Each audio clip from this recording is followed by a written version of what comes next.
Papa Malaka. Big ass music. Tuna mene akatanga na Gideon Makangaidze muna 98 Zamuchiya kuchipinge iroba padzondoro kubatsira community.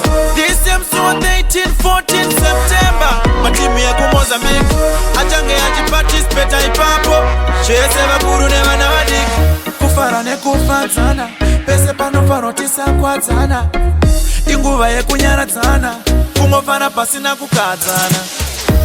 Tiri kufara isi inguva yekufara iyi notenda alentliwayo ndime matikadzirira tafurai.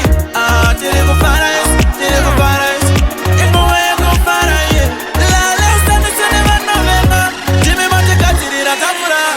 Gideon CeE drive supova amuna 2007 izwi rakatobva kuna Jehovah saka toti mana from heaven mutambo yakadira sangasira soka vanhu vachiburitsa ma11 atidi vanopfiringa vamwe napota atidi vanopfiringisa movement kuchipinge ini ndakadzirira kutamba pungwe lale shutanzi ngatidzisunge jakanaka mkaka urungwe rumwe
na Gideon Makangaidze muna 98 Zamuchiya kuchipinge iroba padzondoro kubatsira community.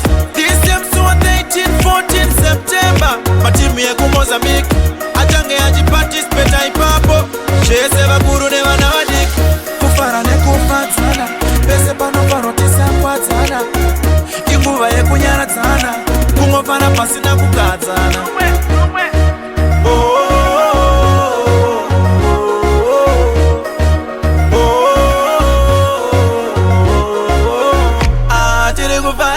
Tiri kufara isi inguva yekufara iyi notenda alentliwayo ndime matikadzirira tafurai.